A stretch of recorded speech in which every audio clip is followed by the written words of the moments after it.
Hi, hello, welcome back. We need to talk. This was not a light, this decision was not taken lightly. And this comes from my frustration from today working on trying to fix a myriad of issues that I'm having with the car list and the search. And it all comes down to filament tables are not working for me, not for this specific scenario. And there are so many weird things going on. And I think, hi Hamad, how you doing? And I think they all come from the fact that I'm trying to do something that is supposed to be simple in a more complicated way. So I'm basically building obstacles for myself. And from the learnings that I have from the blog project, I have decided to do away from the filament table, at least on the front facing side. I'm still going to use the admin panel, but I'm going to scale way back on the front side.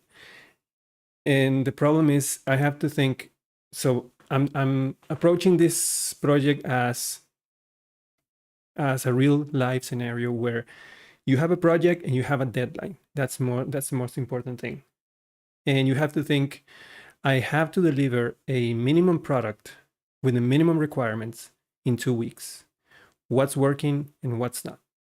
And sometimes sometimes more important than knowing when to use filament is when to not use filament. And if it's creating blockage and creating more problems that it's solving, so we just have to, focus, scale back. It's like this. At the beginning, it's like a funnel. At the beginning, everything is like a funnel like this. So at the beginning, you try a bunch of things, see what works, a bunch of wild things, and everything. You try everything basically. But as the time goes by, the funnel starts closing, the deadline starts approaching. So you have to focus, and you have to think, okay, what do I need to cut back on in order to deliver? And in this case, it's going to be the front face. Thank you, Hema. Thank you for agreeing. So let me show you just the one of the many issues, the one that actually tipped the glass this morning. And it was, so this is what we had, right? And it looks like this. I just couldn't figure out the testing for these two. Just couldn't. I tried everything, and no matter what I do, if I try to run a test and fill the form or fill the inputs for the year, everything comes back empty at the end. So I just couldn't figure it out, and I thought, okay, let's just make sure that it works. And then I discovered this. For example, we have one car model. Let's actually test the year because this is how I reproduce it. Let's say I need a car from 2019, right? Works that way. But if I remove this, suddenly this thing doesn't work. And film in Livewire underneath says I can't find that snapshot or that component. I'm just gonna shut down and don't do anything else. Couldn't figure out why. Apparently, maybe it's because I am passing the data into a Livewire component that is nested inside another Livewire component, which is the table itself. And something about the reactivity of it, when it refreshes, it's just losing the reference to one of the components, specifically the one that was removed and then has to be refreshed again. Don't know why, couldn't figure it out. And I said, well, I think I'm doing way much more than I need to. All I need is a search. These images are just infuriating. At some point, I had images when I perform a search, the title, the car name and brand and everything else was changing in the search, but the images were from another car. And I could see the text, the body of the element updating, but for some reason Alpine just was not updating. So I just said, screw it. I just need to pull back, use the same methodology from the blog, just do things simple. And this is what we are going to end up today. Let me show you. So instead of all of that, we are going to end with something that looks like this. Just simple cards. I move the card into a live, instead of a live component, the card is actually now a blade component, simpler. I don't need the carousel card, to be honest. I just need one picture, and I just take the first picture of the list of images and I put it there, and you can decide in the admin panel which one goes first. Yeah, I tried the key. I put keys everywhere. And that was the most I put keys on all of the, not just the liveware loops, but also in the loops from Alpine. I had a loop from Alpine doing the images. Didn't work. So I moved this into a blade component, and I'm performing a simple search in the component. I'm removing the table completely. This is just a for loop in liveware, and I'm creating my own form for the search, and it works the same way. I type it this, works perfectly. If I remove it, everything is live. I don't lose any references. Works smoothly as I need it, and I basically cleaned up the design a little bit. So this is what we are going to end up today. Okay. Let's turn back the wheel of time, and let's start from 0. Yeah, I know it looks good, right? Looks, when I finished, I thought this actually looks way better. So yeah, because I don't want to show you the end result, I want you to see the process of doing everything. I'm just going to go back to a previous branch, and we're going to start from here. Okay. But because I couldn't possibly remember everything I did, I am going to use a pull request that I have here with all of the changes that I made. So I have a frame of reference in case I forget something. All right. So the first thing we are going to do is we are going to use wire UI for the input and for the form, and for all of some of the elements in the UI. So for that, we need to install wire UI, which is just I actually just I did run this, but let me run it again just in case. I'm going to take that, and I'm going to run it here.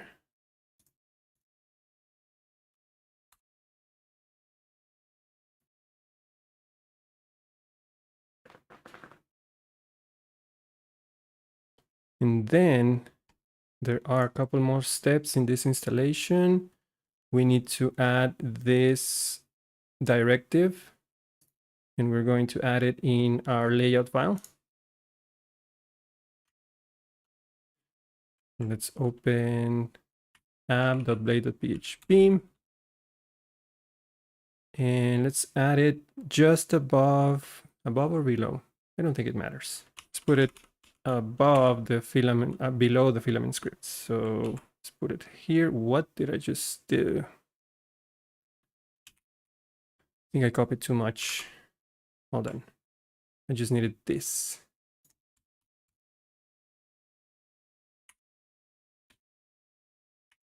There.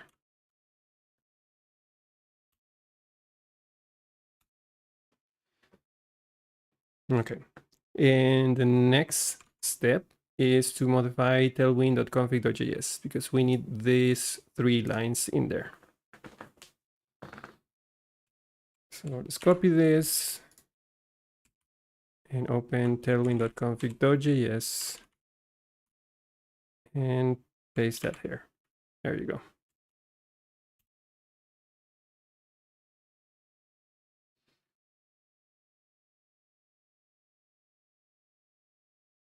Okay, we have that. Now let's modify the component. No, actually first, let's create a blade component that is going to replace the library component that we have for the card. So first, I'm going to close this and this. Going to create a new component with PHP artisan, sorry, make component. Make it, the name will be carousel card, and it's going to be just a view component, no class. So we do that. Now we need to basically just move the contents of the current carousel card into the new one. And then we are going to cut down on it, cut some fat from it. So let's first open the old one, which is in resources, views, livewire. I'm going to select everything.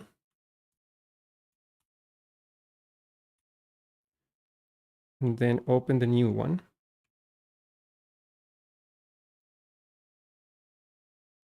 Located in resources, views, components. Again, select everything from here and paste. Now,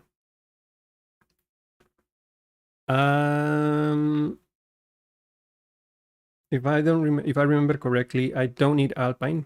We're not going to use Alpine on this component anymore. So I'm just going to remove all of that.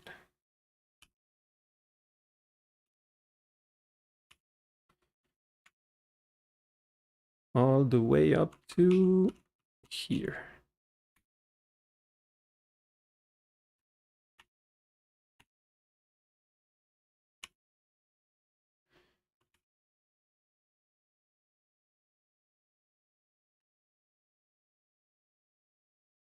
Okay. Next. We don't need these buttons anymore. So these 2 buttons we are not going to use. So let's delete those. And I think I made some changes to the classes here. Let me go and check.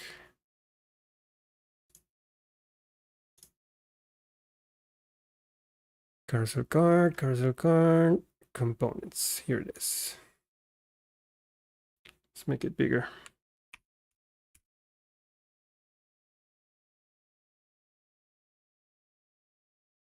I wish I could close this bar here. So let's see, flex, call, mean width 72, shadow Excel, gray, rounded Excel. I think all of those classes are the same. And the carousel itself, flex call, flex 1, justify center, item center, relative. That stays the same. This, I think, yeah, this is just one image. So there is, I believe,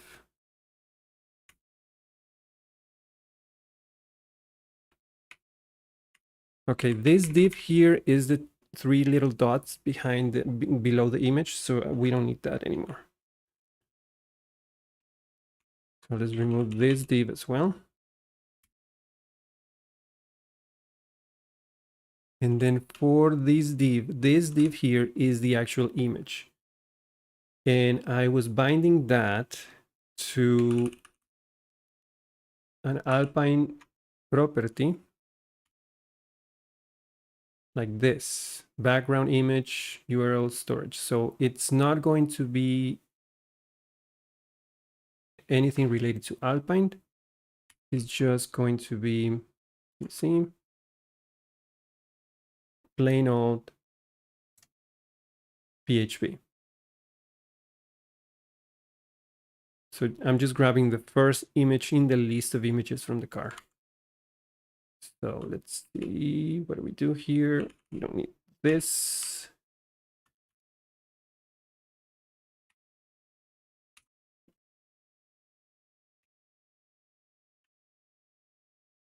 This will be car images.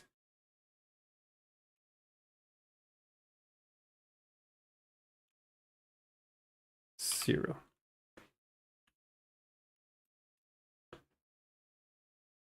And that bind goes away. It's just style.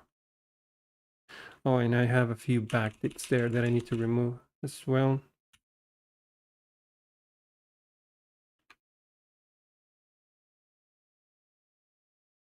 There. I think, right? Background image, URL storage, car images, 0.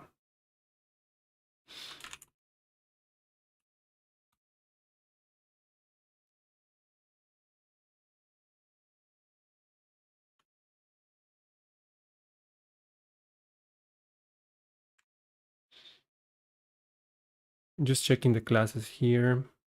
BG center, no repeat. That I don't think I changed any of that. I think this one stayed the same.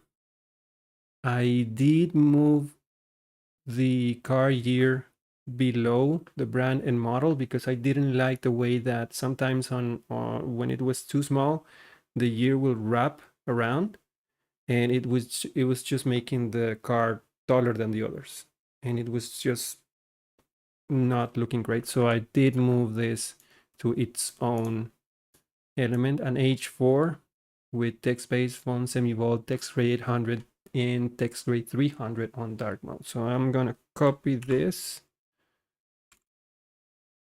come back here and remove it from here.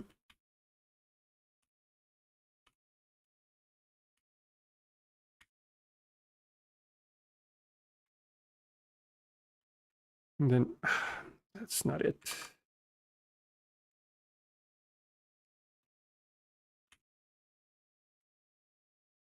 Better.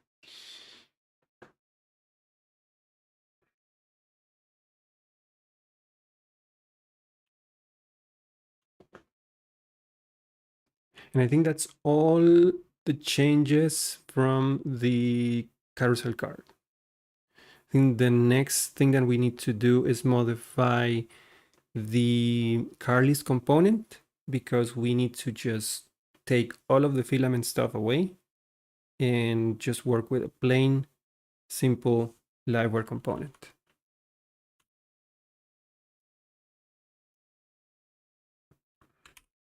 Let's open car list.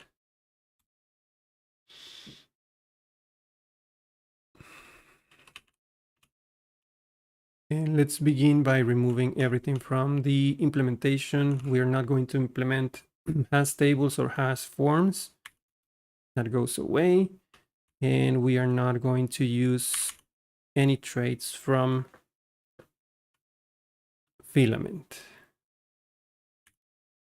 We are going to keep the cars collection. We're going to use that for the search. And we also need a couple more attributes for the search. And right now, we only have two, which is public, brand,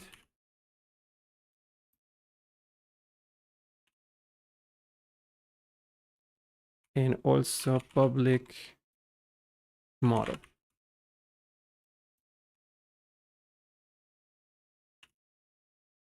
So we're going to use those two right now. Those are the only two filters that I managed to get done.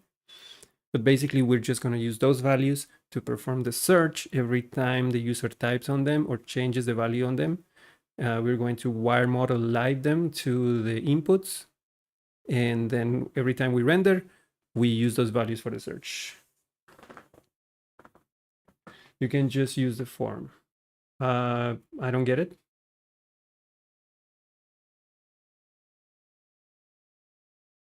You can just use the form. No, I'm going to make my own form in this case. And you'll see why in a minute. Because forms are tied into the... If I do that, I'll have to make a form. And if I do a form,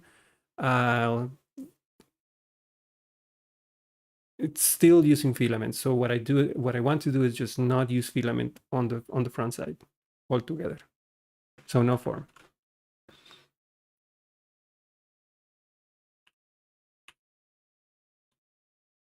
So on the mount, do I need to initialize anything on the mount? Let me check. So car list here. So remove that. I have to, oh, I don't even have to give them values here. Just like that.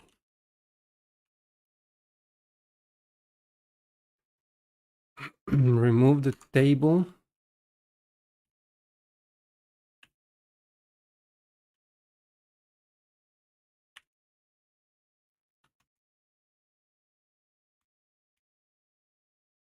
And just leave the render. And I think the mount does have the initialization of those two parameters. So let's do this. Brand equals this. And this model equals empty string. And on the render, it comes the search, the actual search.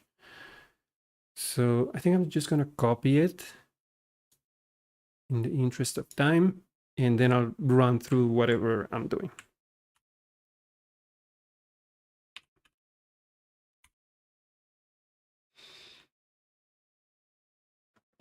So all of this I took from the blog post project. I'm simply just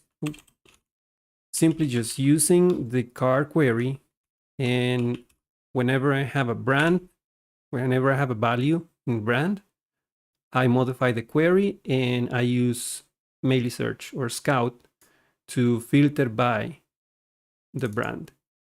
Same thing, if I have a model, then I will also filter down by the model.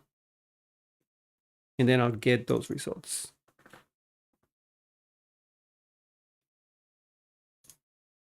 And that in turn will refresh the list of cars.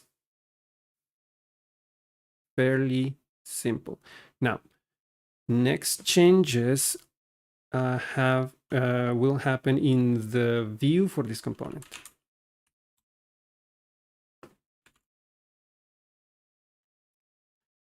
So let me look. Let me look for car list.blade.php.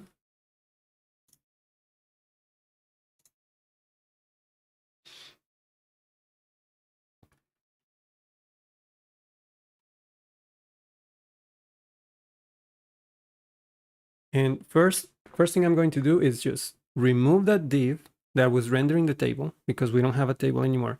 And I'm going to render a div, which is just a grid, Tailwind CSS grid, with one column by default, 2 columns on small devices, 4 columns on large and medium devices.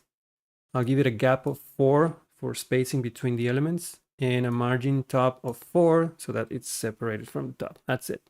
And I use a plain old for each to go through the cars and just render the blade component that we just created for the carousel card, and I pass in the card as a property. And that's why I can use the card variable inside that component. So I'm going to copy this, and I'll explain the form in just a second. So copy this, go to card list.blade.php, delete that, and paste it here.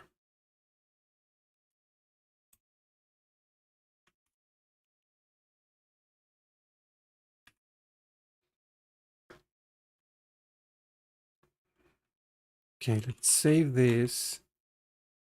And let's see if this is looking good so far. And it is. We have the 3 cards rendered in a grid. We're doing good progress. Now let's work on the form. For the form, I'm going to use, if you read the documentation from Wire UI, they offer a bunch of components.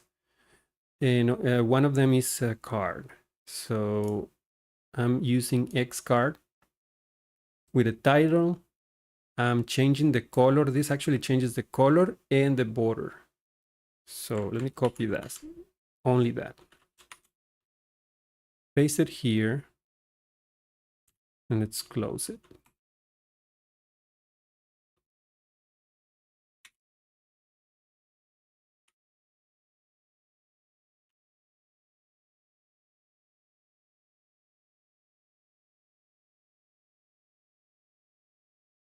And inside that card, I'm adding another div. And this is going to help me render each field, each form field, and give them some separation. The grid just helps me create a grid with just one column, basically.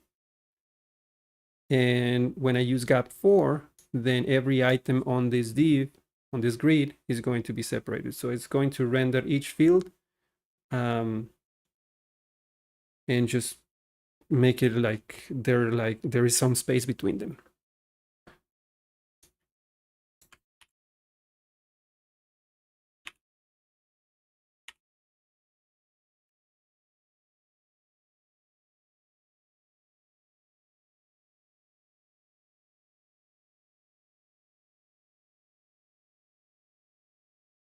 Okay, let's see how that's looking. Okay, we have the card. It's extending to its full width, but I'm going to fix that in a few minutes. Now, inside the card, we can start adding some content.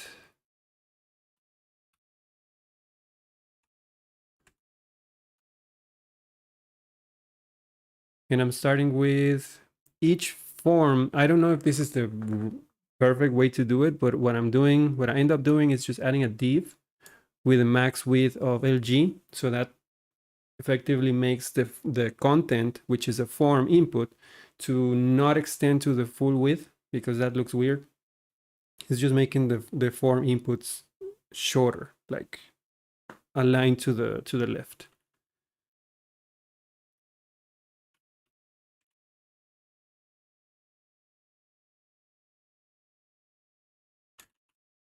And let's close that. Come on.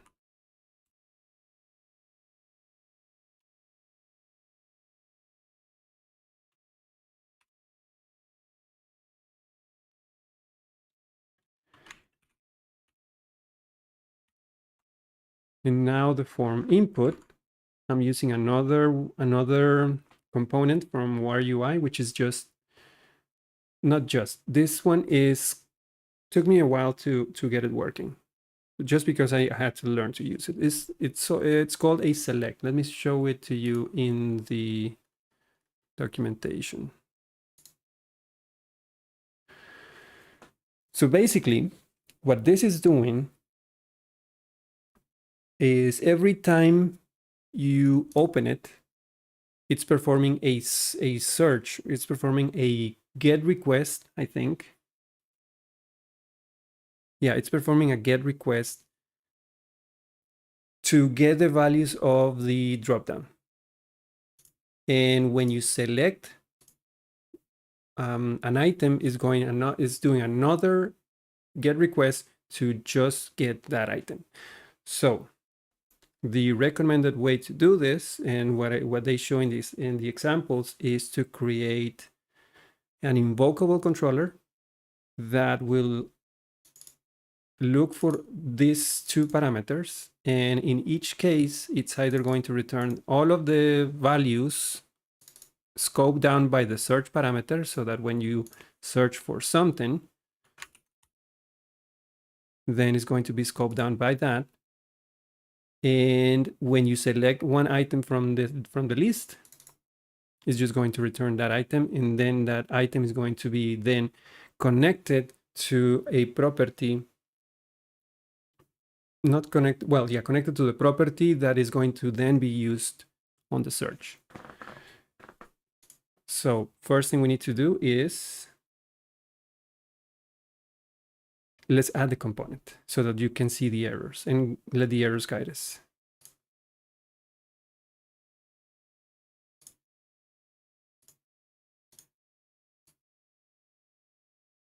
It's actually the select. Okay. I'll walk you through the properties and what they mean.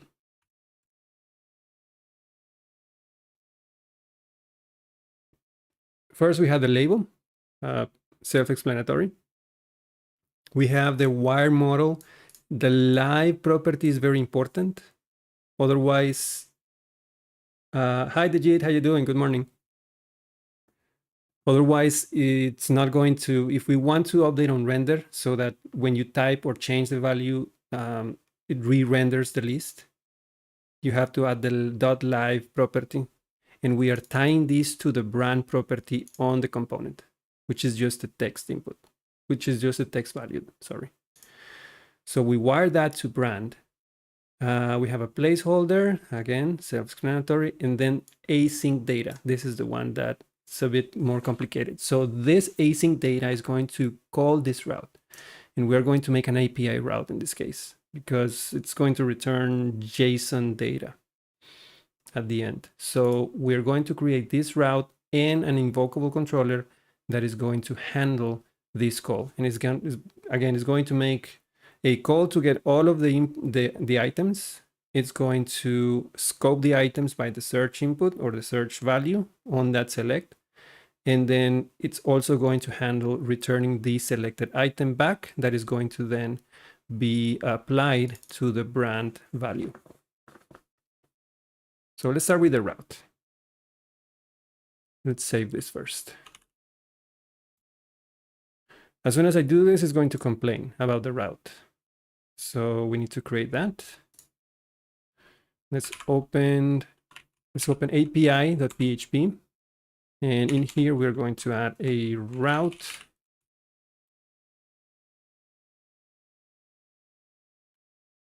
Get. This is going to point to, I don't remember, hold on.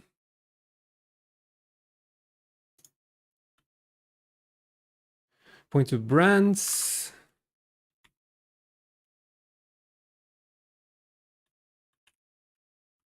And since we're going to use an invocable controller, we just have to pass the controller class. But I can't do this without creating the controller first. So let me just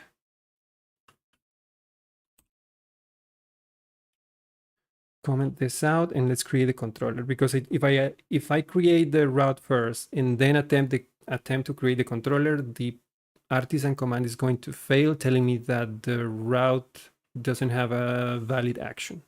So let's do that first. PHP artisan make controller. It's going to be called, I'm going to put it in an API folder inside HTTP controllers. It's going to be called brands controller, and it's going to be invocable. Now we can move into the route. What did I do?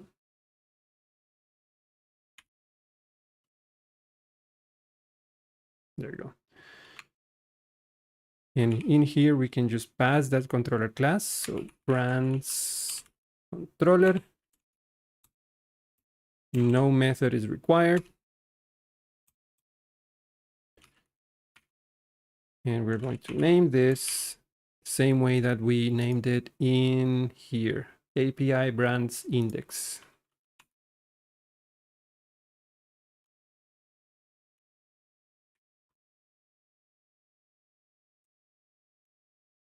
Okay, we have the route. Now let's work on the controller.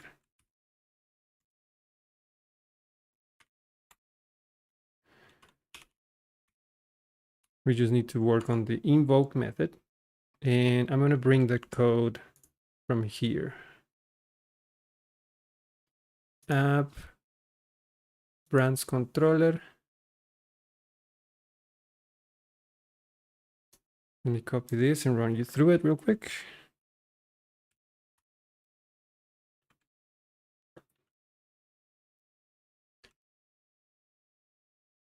Make sure I have all the imports.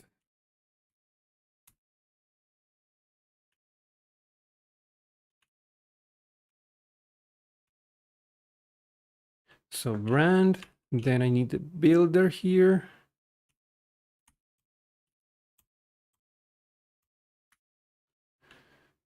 And that I believe is Filament Contracts Database Eloquent Builder.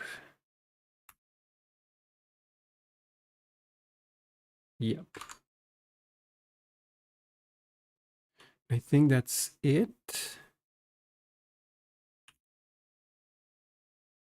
So what I'm doing here is I'm using the brand model and getting the query builder from it.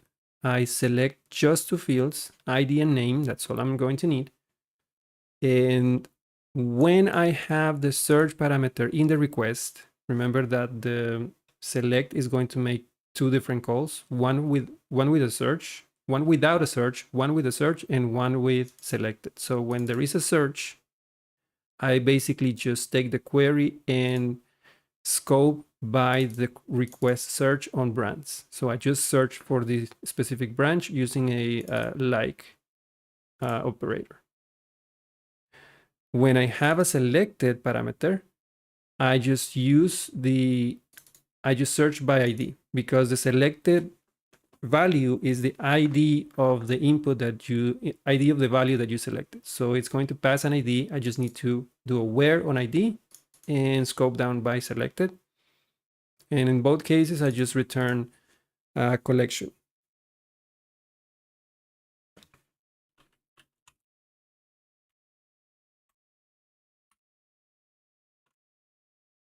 So fairly simple, right?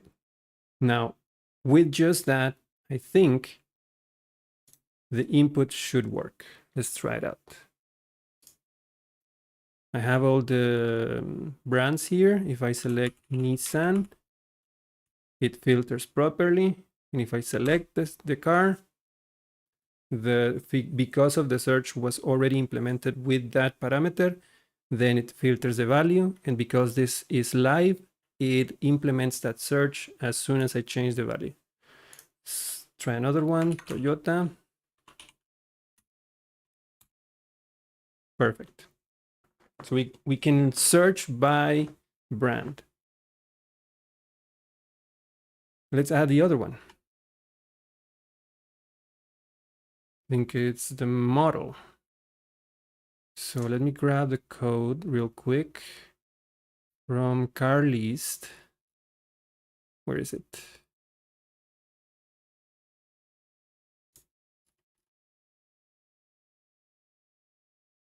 And for this one, I just create another div and put the input inside. It's just an X input from wire UI. I wired that to the model, which is the property for the car model. I give it a label and a placeholder. Very simple.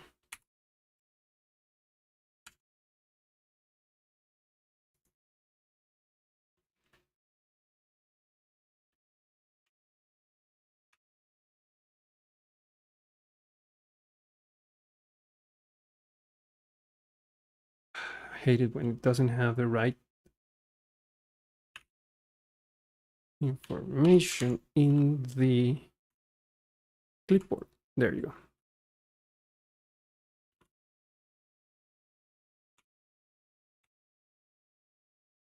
Now we have the model, and it should work right away. So let's say we're looking for Yaris. There you go. Or a Honda.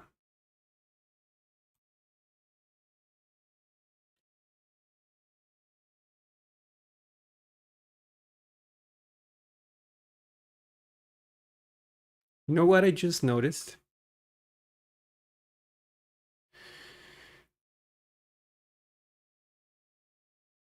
It's performing a search on all the fields. That's thanks to Melisearch, because Melisearch is just searching on all of the fields. So it really doesn't matter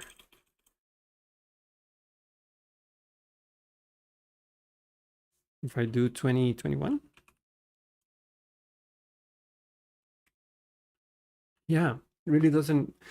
Do I really need to have a whole ass form with all of the parameters if Melisearch is just going to search through all of them? I mean, it would make sense if I was just making searches in the database without Melisearch, because I have to focus which field, which column I have to scope down, either brand, model, year, or price. But it's because this line here,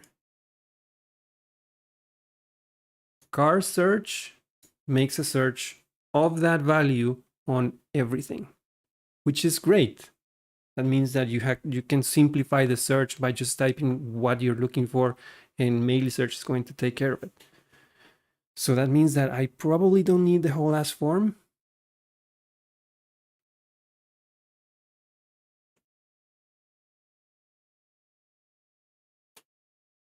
Maybe we can simplify that even more. But either way, we probably I'm just gonna, yeah, it doesn't matter. Just type whatever you want. You're looking for a Nissan. I'm probably just gonna leave this because it's nice to have, okay, what are the brands? Maybe I don't know any brands and I'm just perusing around and I want to search by a specific brand, but this one here is not tied to the model.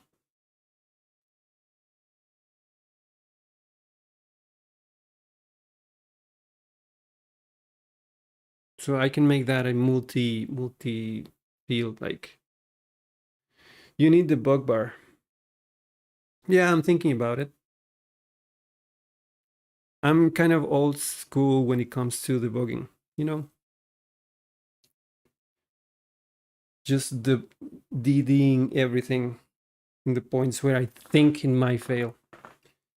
Could be useful for queries, but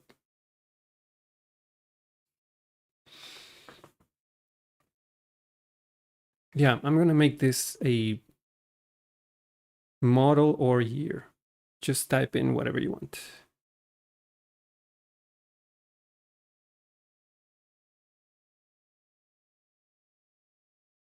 I don't think, the more I think about it, I just might just get rid of that one.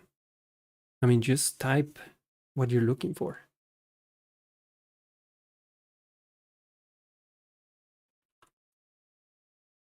Kind of makes sense. It's way simpler that way. And that way, yes, for the query. Yeah, I know. I don't know if it makes sense to have the bug bar is going to give me information about that on Scout, even if I'm running it on Melisearch. Could be, I don't know. I'll try it. I'll let you know how it goes. Okay, let's not talk about the search anymore. We'll probably just end up having one field for everything. Just super simple. But next week. And that even allows us to get rid of the extra controller that we are using just for this input. Less code to maintain. What else? Let me check. I did one slight change on the car resource. I added reorderable to the images, just so that, let me show you. And actually, let's do it. Right now, I'm grabbing the first image from the list to choose that image as a featured image. And we could go the route of having the images on a different model so that we can add the feature flag, but we don't have enough time, I guess. And so just making it reorderable would do the trick for now. So let's open the car resource. This is on the Filament Admin Panel. And right here. Reorderable. No, not here, sorry. That's the that's the section. Need it here.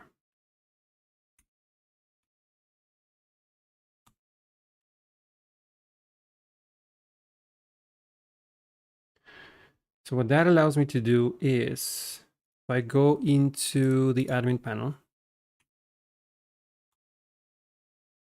head down to cars. Let me duplicate this real quick.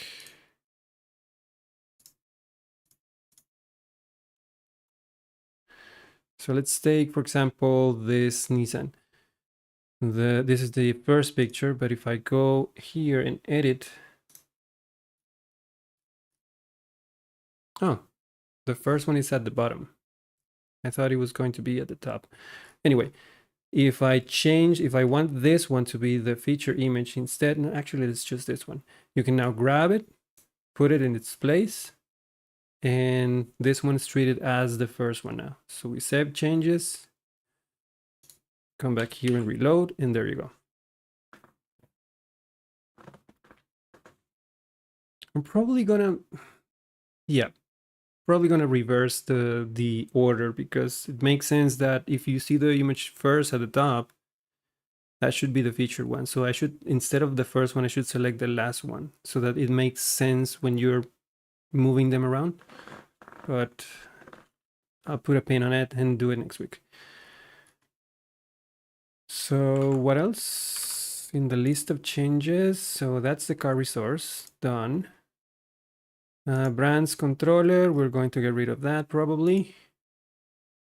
Car list, removing everything that we don't need, and adding the search. Okay, that's done. Yeah, let's remove the livewire component so that we don't have any clutter, anything not being used. So let's go to filament, not filament, livewire, carousel card. This goes away. And we also need to remove the view for that. Resources, views, livewire, carousel card. Bye-bye.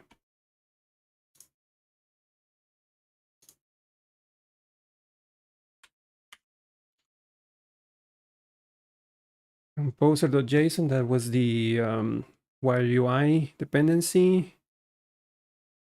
I think I moved my queue to the database, hence this new migration. So let's just create, right now the database has a table, that's why it hasn't complained. And in fact, in my .env file, I am using the queue connection as database. But if you're going to do that on your own, you also need to run PHP artisan, I think it's queue table.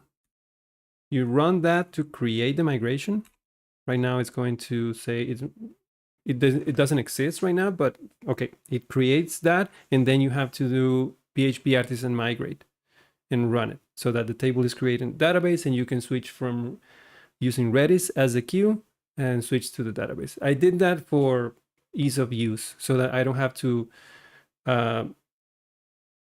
as well as having mail search in a server running here. No, that's the queue. I didn't want to just have another server to start up every time I'm working on this. Just mail search.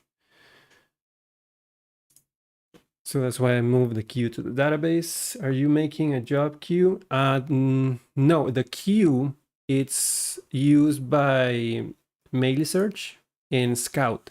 So I have a queue worker running here, and that allows Laravel Scout to synchronize the model, the car model, into mail search every time there is a change in the model.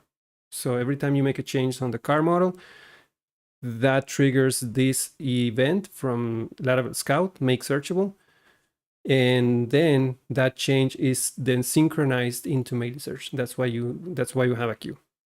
So that every time you make a search or you make an update or you delete a model, the user doesn't have to wait. It goes into the queue and then synchronized into mail search. And I used to have that on Redis, but just so I don't have another server running, I moved it into, instead of Redis, a database driver.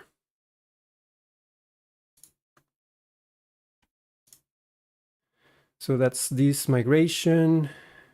I created this carousel card. What did I do here? Adding UI scripts. Oh, this, I added this div here to center the content in the screen, basically. So let me add that as well, just so that not everything goes side to side. So copy this section, go into, let me close a few things. I don't need this, I don't need this, I don't need this. Let's open app.blade.php.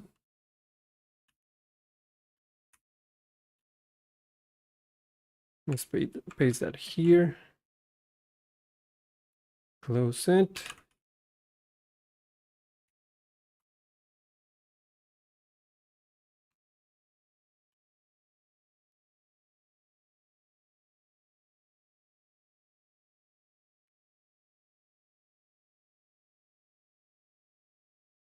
Come on.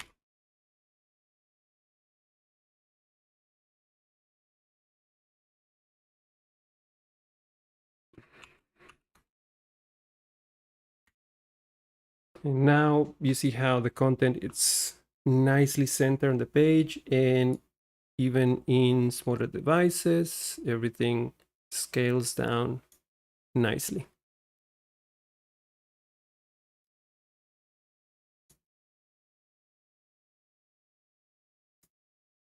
All right. Hey, Roland, by the way, sorry I didn't say hi. Thank you for being here. All right, so what else did we do? And by we, I mean I. Car list changes, that's done. Deleted the view for the old component. Created a route. Changes to tailwind.config and changes to the car list itself. And that's, oh, right. Testing. So as you might guess, this certainly broke a few things. So let me show you. If I clear this and I run all of my test cases, we have 4 failing. That's more than I thought it would be. Go and check what's broken.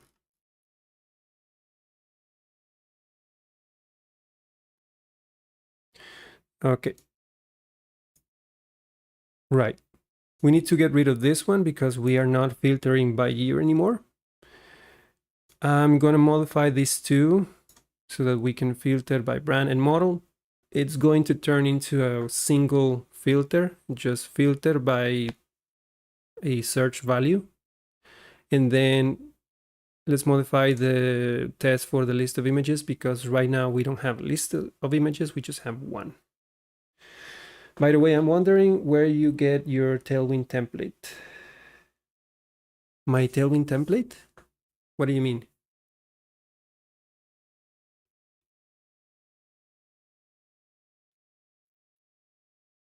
I'm not using, do you mean like a plugin where I can see? I'm not using a template, to be honest. Most of the time, because I can't possibly try in LG, the input is the same line for the select. You mean, yeah, I get what you mean. Like you want this to on the same line when it's large. I usually don't like inline forms, but anyway, I'm probably going to end up removing this one in this whole card, probably. I'm just gonna make one search field and I'm gonna make it look like the blog one. I hope it's running. It's not. I'm gonna make it look like this probably. Just one input with a search aligned to one side, and that's it. I don't really need to have a whole ass drop down. I'm wondering if you have any source for getting a Tailwind template. I don't. Although if you're looking for templates, I believe there is a nice site I saw today. Hold on.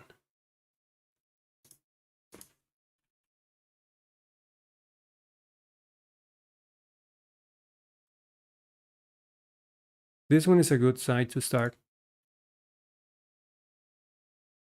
They have several free ones, and they're very good looking.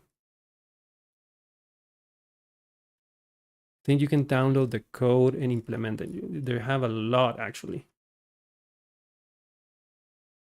So if I were to start a search, a website from scratch in Tailwind CSS, I'm probably gonna pick one of these. In fact, I used this one just for to figure out the classes to make everything centered.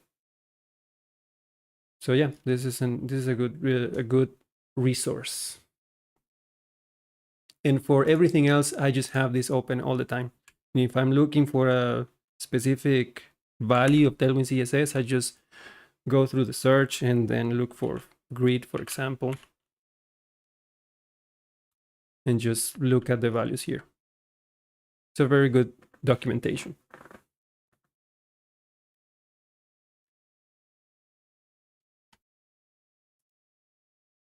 So let's fix those sorry, let's fix those test cases. Starting with this one. So this is just in the car list test.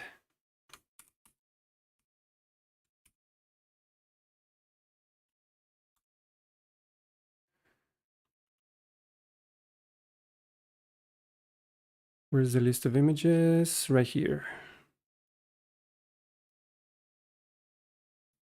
So here we just need one.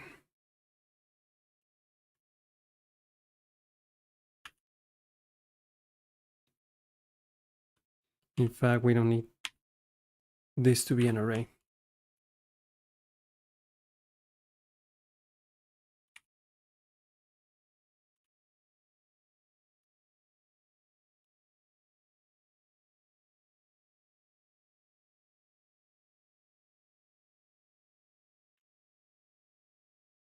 Okay, if we save that and run it,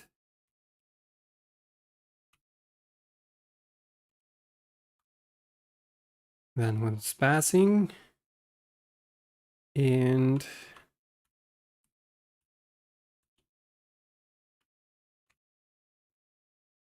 I'm going to remove the last one because we're not using here anymore. This one, I couldn't figure out how to do it on Filament, so bye. And now, filtering by car brand and model. I'm gonna bring that code here just so that I can show you. Delete the contents, bring in the test itself. Where is it?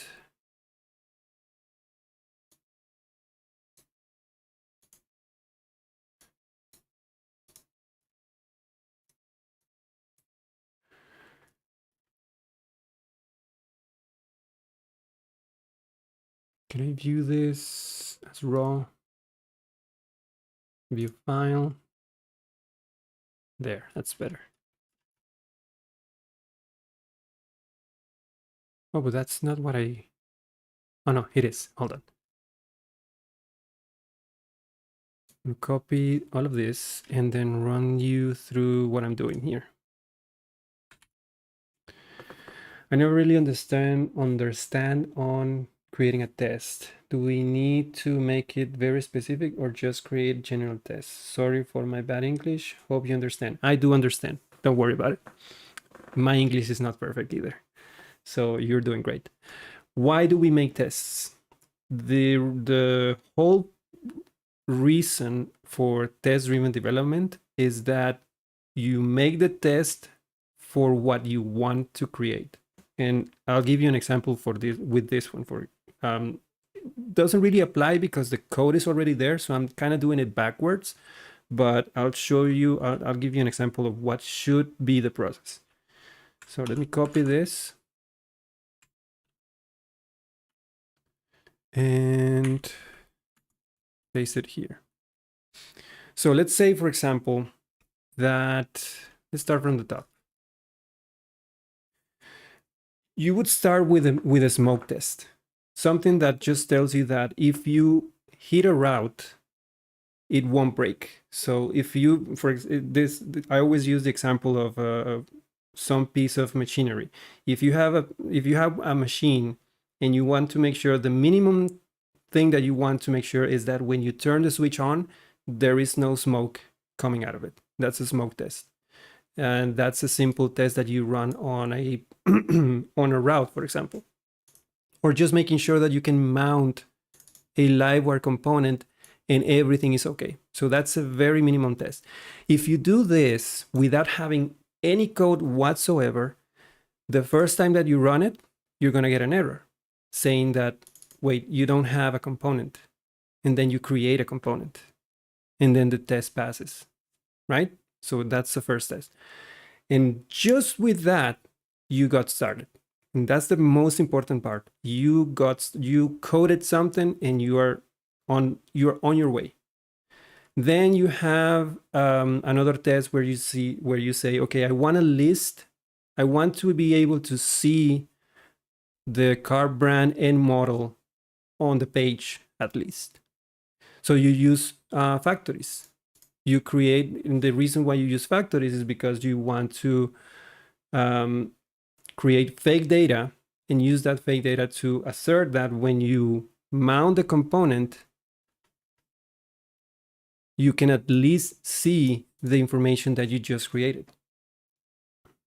And for these specific tests, we are using SQLite in memory. That means that every time a test runs, the whole database is scraped and recreated for each and individual test, so that every test has a fresh batch of data.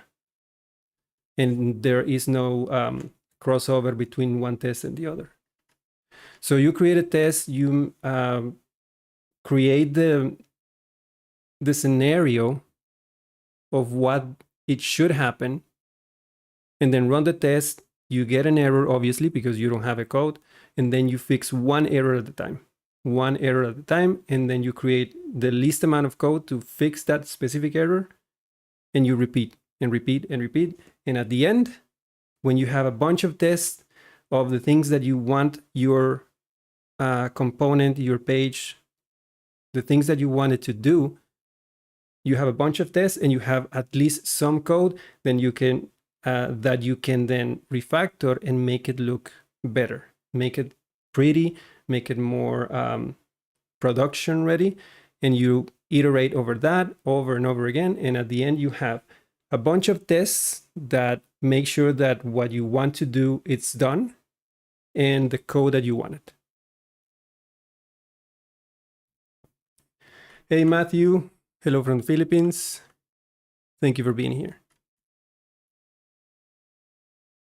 So in this example, I want to make sure that I can filter the posts by a value, by brand. So I have a bunch of tests already. Imagining that this doesn't exist, I use the car factory to create 9 records. Sorry, create 9 records with fake data and 1 record with the specific value that I want to search by, right? So I have 9 fake cars and 1 specific car with this name, with this brand name. So I set that brand to this value here using the relationship, and then I mount the car list component using LiveWire test. I make sure that I can see at least 10 cars without any search applied. And then using set, I can set the value of the brand property of the LiveWire component to a value that I want. And then I have to trigger the refresh manually because there is no reactivity at this point. So I set the value and refresh. That will trigger this code right here in the render. So when I refresh, I then make another assertion and I make sure that the list of cars went from 10 to just 1, the one that I'm looking for. And if that happens, then I have a passing test and I have a feature. So the first time you run this without the code that you need, then this is going to fail, saying that, no, I still can see 10 cars. And then you say, okay, at this point, I need to go and code the functionality that filters the cars and makes this test pass.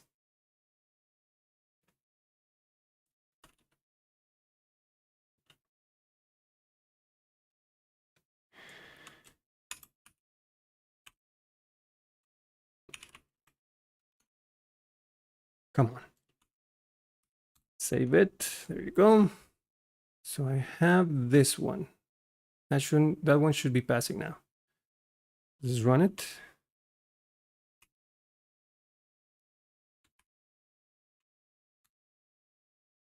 Good. Now let's do the other one. It's kind of similar though. I'm going to do this. Because I'm going to end up having just one value, I'm just going to remove this filter for the model. Makes sense.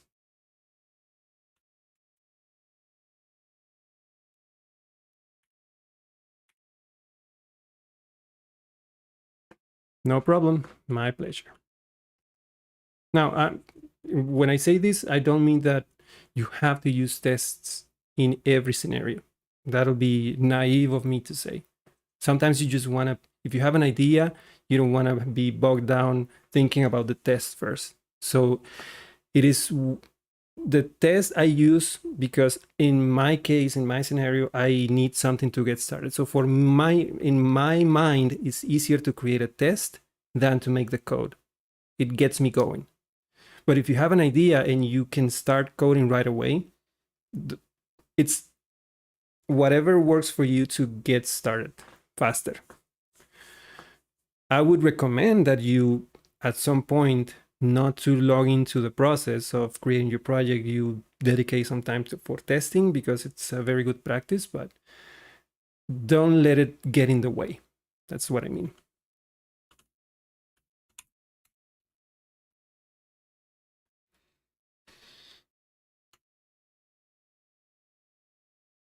We should have all tests passing now, hopefully.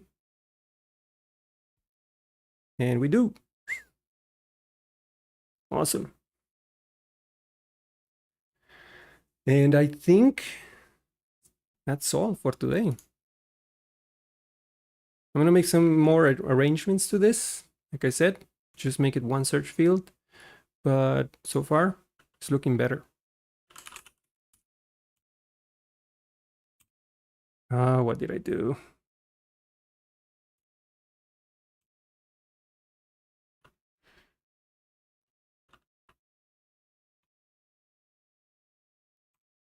Maybe not.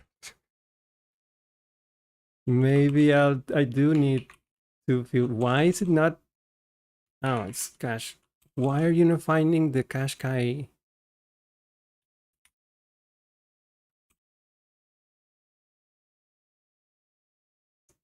Why can't you find the Nissan?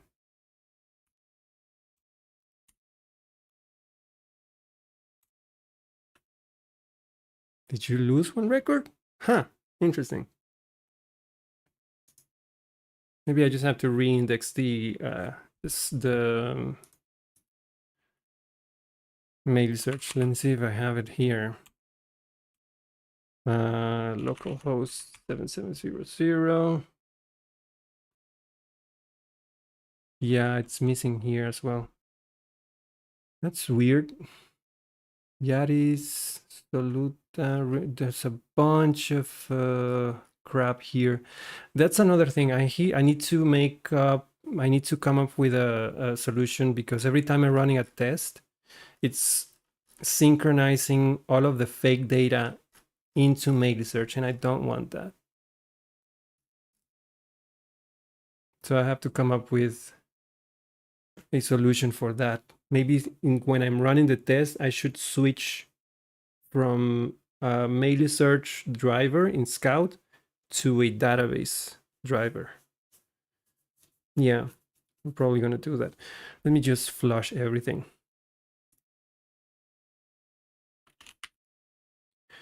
You can get rid of all data by using PHP artisan scout flush and then the model. When that happens, sometimes test makes new data. Prefixing test. Not new databases, prefixing test. I don't know about that case that scenario. That's why I always go with in memory. I know that's not always the best. That's not always available. If you're not working with SQLite and you have MySQL database, sometimes that's not possible. So it makes a test database. I should look into that, you know? What happens if you don't have the ability to create an inline memory? I didn't. The only thing that I did for testing is, let me show you. I modified the PHP unit.xml. I created 2 new entries for the file system. When this is for when I'm uploading images, so that I have a fake disk to upload the images to. Telescope enabled, that's false. Why is it? Oh, telescope enabled. That's something else. Yeah, that's pretty much it. And then the database, DB database value, I just changed to memory. This is usually commented out by default. So when you do that, then the database is created in memory and wiped out as soon as the test is done. But what happens if you don't have the ability to do that? If you're working with MySQL and you can't just do the memory thing? That's a good scenario that I should look into. What was I doing? Oh yeah, I was flushing data. I flushed everything. So this should be empty. Now let's re-import all of the records. So we have a clean slate. PHP artisan scout import.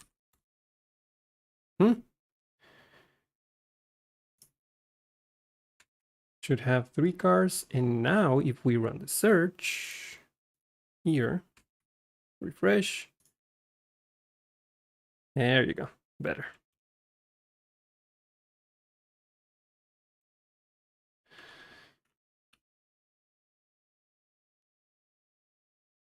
The price doesn't seem to be working very well. Well, it does.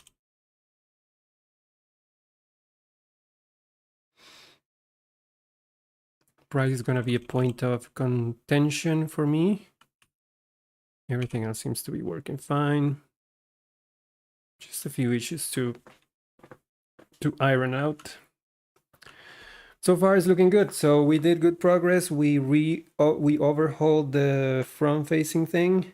SQLite is not universally supported by all web hosting providers. Certain Docker providers do not provide persistent storage. That's a good point. AWS does support it, right? Or they do not. I know that MySQL, if you want to use MySQL on AWS, you probably have to host it yourself. Or maybe there is a pre-built image for that. I haven't looked into it. But yeah, that's a good point. If you want to have testings on your CI workflow. Costly? Yeah, I know. What's your go-to hosting solution? If you have to deploy a project today, what do you go to? What service do you use for servers?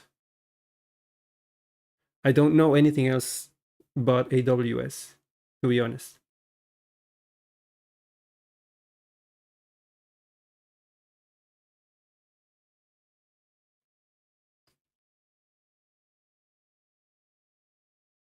I mean, is it that costly though?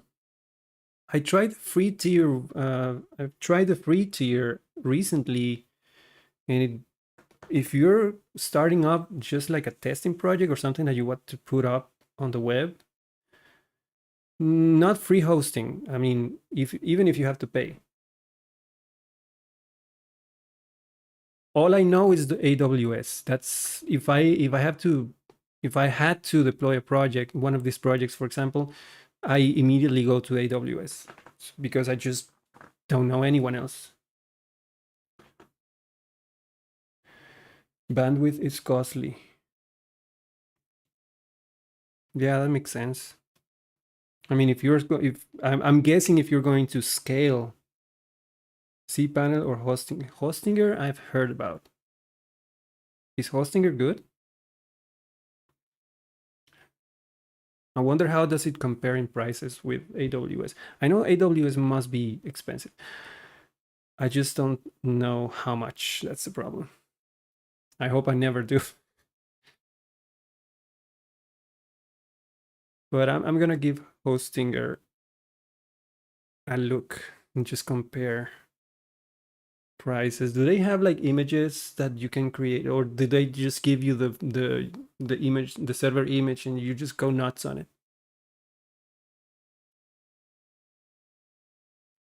Like I know in AWS you can deploy an image, a micro image, and you can choose, is this a Mail search server? Is this a WordPress server? Is this yada yada?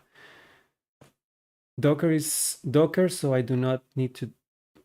So I do not need tied up. For free, I self-host.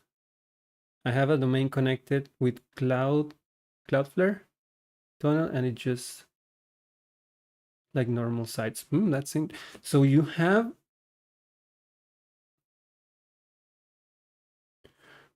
interesting. So you have a Docker image, and you connect that Docker image to Cloudflare. So you host it yourself. You host your Docker image locally, connected to Cloudflare, and it acts as a server. Is that it? The part about Docker knowledge, that's the thing that geeks. Interesting. I've never heard of that approach. But then again, you need, I mean, it's obviously it's not production ready or anything that you would scale to like big site with a lot of traffic, but um you would need your database, your internet connection to be at least decent and reliable for it to serve a decent amount of traffic. I never used it myself, but my friend used it. He recommended me to use it. Yeah, that's what I mean. If I were to do it here in my house, yes, you can if you wanted to. If I were to do it here, I would not have a good connection because this, first of all, you need a static. Do you need a static IP for it? for it to work. You probably need a static IP address for all of that to work. And I just don't have that available with my ISP. So that's one thing. You don't? So the IP address will be on Cloudflare side, I imagine. I see. Yeah. Very interesting. Very interesting.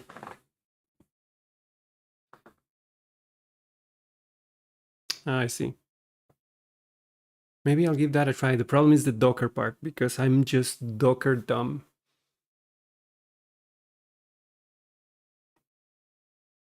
You don't need an open port. I'm gonna look into it. Could be a nice subject to learn. Anyway, thank you so much for the discussion. Everything I learned so much from you guys. No Docker. You just said you need Docker knowledge. What do you mean no Docker? You need to know at least some Docker.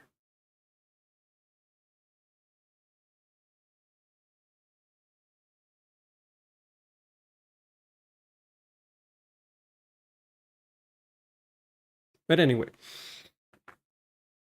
I will look into it. Always like to learn something new. Using Cloudflare? Okay. So using Cloudflare, you don't need to use Docker.